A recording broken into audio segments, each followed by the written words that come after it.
welcome to our digital dive into some of the latest happenings with the PlayStation Network. We had that PSN outage on February 7th and 8th. Oh, yeah. Not fun at all. Definitely not. But Sony's been trying to make it up to players.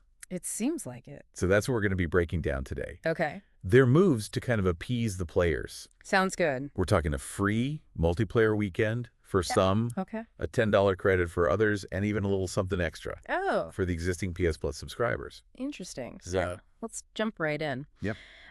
This free PlayStation Plus multiplayer weekend, Okay. running from February 13th to the 15th, All right. is a pretty interesting move from Sony. Yeah, it is. It seems aimed at those who don't currently subscribe to PS Plus, Right? perhaps as like a form of apology Yeah. for the recent outage. Right, especially when you compare it to the 5-day extension Yeah. current PS Plus members received as compensation this free weekend. Yeah. Could be a great way for non-subscribers to finally see what online play on PlayStation is all about. That's true. And with Lost Records, Bloom & Rage releasing on February 18th for extra and premium tier members. Oh, yeah. This is a prime opportunity for players to experience the benefits of PS Plus firsthand. Definitely. So the promotional material focuses on some specific games like EA Sports, FC25, Right. Call of Duty, Black Ops 6, Uh-huh. and EA Sports College Football 25. Yeah.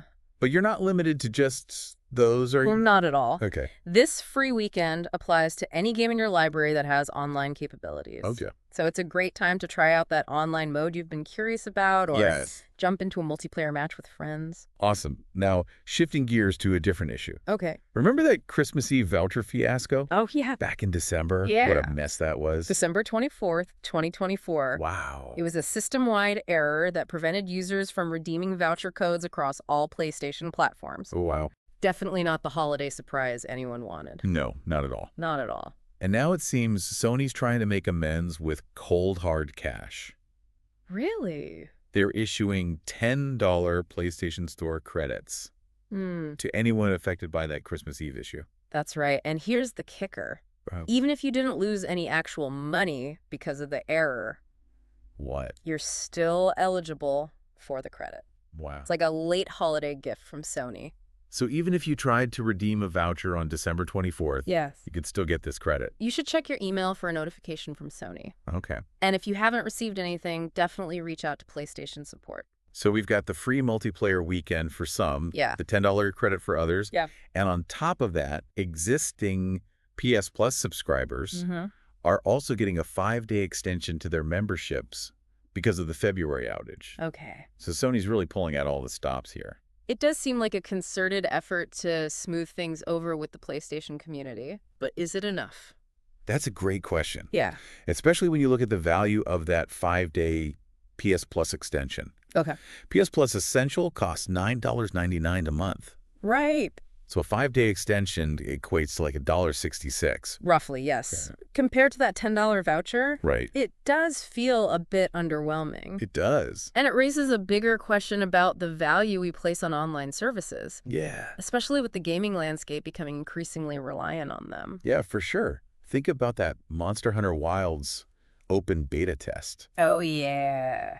Remember those server issues? Oh, It just goes to show how crucial stable online functionality is. it absolutely is. Especially with the full Monster Hunter Wilds release Right. coming up on February 28th. Absolutely. And with games like Monster Hunter relying so heavily on online multiplayer, Yeah. these recent hiccups with the PlayStation Network highlight a growing concern in the gaming world. Yeah, they do, for sure. Yeah. Yeah, it's a little concerning, right? Like, what does this say about the state of online gaming? Are we just going to have to accept these outages and these issues as just part of the experience? I think it definitely highlights the need for game companies to prioritize robust online infrastructure. Right. Yeah, the days of just popping in a disc and playing offline are fading fast. Yeah. Games are more interconnected than ever, which means server stability is absolutely crucial. It's not just about the inconvenience of not being able to play for a couple of hours. Right. It's about the trust, right? Like, It is. players invest a lot of time Right, to the- and money into their games. Right, yes. And they expect those games to work reliably, especially when it comes to the online features.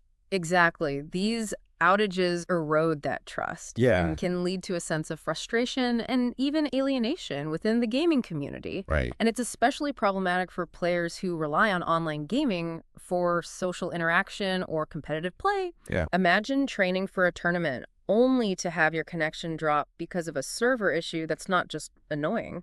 Oh, yeah. That's potentially devastating. Right. So what can be done? Like, how do we move towards a more reliable online gaming experience? Yeah.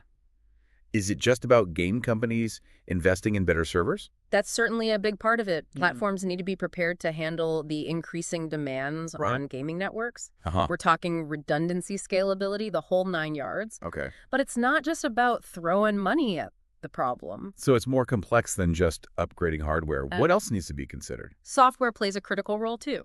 Oh. Developers need to prioritize efficient coding practices and optimize their games for online play. Minimize those bugs and glitches that can cause lag or even crashes. Yeah. And rigorous testing procedures are essential before launching any online-enabled game. Okay. Thoroughly vetting the online components under various conditions can help identify and address potential issues before they impact players. That makes sense. Yeah. It's a multi-pronged approach. Yeah. You need robust hardware. Yeah. You need optimized software and thorough testing. Yes. But there's another aspect we haven't touched on yet, communication. Absolutely. Clear and timely communication is crucial, especially when things go wrong. Yeah. In the event of an outage or a disruption, players need to be kept informed. Yeah. What's happening?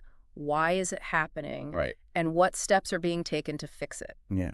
Silence breeds speculation and anxiety, For sure. which can quickly escalate into negativity. And then there's the question of compensation. Right. Like, when is it appropriate and what form should it take? Well, that depends on the specific circumstances. Yep. A brief, localized outage might not necessarily warrant compensation, especially if it's resolved quickly and has minimal impact on players. Right. But a prolonged, widespread outage, like the one we saw with the PlayStation Network, would certainly justify some form of recompense. So it's about assessing the severity of the disruption, the number of players affected, and the duration of the outage. Exactly. Okay, and what about those instances where the issue isn't necessarily an outage, but rather a bug or a glitch that affects online play? Those can be tricky. Yeah. It can be difficult to quantify the impact of a bug on individual players. Okay. Some might experience significant disruption, while others might be relatively unaffected. Right. So a one-size-fits-all approach to compensation might not be the best solution in those cases. So what's the alternative? How do you compensate players fairly when the impact of an issue is uneven? A more targeted approach might be more appropriate. Okay. Perhaps offering in-game currency or items to players who can demonstrate they were negatively impacted by the bug. Right. It's about finding that balance between acknowledging the inconvenience caused and offering meaningful compensation. It sounds like a constant challenge for the gaming industry, Yep. especially as these online features become even more integral to the overall experience. It is, and as we move towards a future where online connectivity is practically a given, Yeah. these challenges are only going to become more complex. So what does that future look like? What trends should players be aware of? Well, one of the biggest trends right now is the rise of cloud gaming. Cloud gaming. Yeah, You mean like streaming games over the internet? Like we stream movies and music these days? exactly. And it has the potential to completely change how we think about gaming. Imagine being able to play the latest AAA titles on any device Wow. without needing expensive hardware. That's the promise of cloud gaming. That sounds pretty amazing, but doesn't that put even more pressure Oh, absolutely. on having reliable internet? Cloud gaming requires a robust network with low latency and high bandwidth. Yeah. All those challenges we've been talking about Okay. become even more critical. So this push for cloud gaming could actually accelerate the need for better internet infrastructure across the board. Precisely. And it's not the only challenge on the horizon. Really? We're also seeing the increasing integration of artificial intelligence into gaming. AI in games? What does that look like? Well, AI can be used to enhance gameplay in a lot of ways. It can create more realistic and immersive experiences by controlling non-player characters, generating dynamic events, or even personalizing the game world for each player.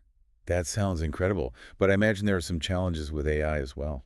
You're right. AI algorithms need massive amounts of data to learn and function effectively. So there are concerns about data privacy security and ethical considerations that need to be addressed. And what about the impact of AI on human players? Will we be playing with AI companions, competing against AI opponents, or even collaborating with AI to create new gaming experiences? Those are all fascinating questions. The lines between human and artificial intelligence in gaming are likely to become increasingly blurred. It's an exciting and rapidly developing field. Yeah, it's a lot to consider, from server outages to cloud gaming and the rise of AI. It seems like the world of online gaming is constantly evolving. It certainly is. And as games become more interconnected, the way we play, interact, and experience them will continue to change in ways we can only imagine. Well, I'm excited to see where this digital journey takes us. Yeah. There's never a dull moment in the world of gaming. And as we move forward, it's important to remember that we all have a role to play in shaping the future of online gaming. Yeah. As players, developers, and industry leaders, we need to work together to create a positive and inclusive environment where everyone can thrive. Well said. And on that note, we'll wrap up our digital dive into the latest happenings with the PlayStation Network and the broader trends shaping the future of online gaming. We've covered a lot of ground today, from those system outages and voucher issues to the exciting possibilities of cloud gaming and AI integration. We've explored the challenges and opportunities of our increasingly interconnected gaming world. Thanks for joining us, and until next time, game on.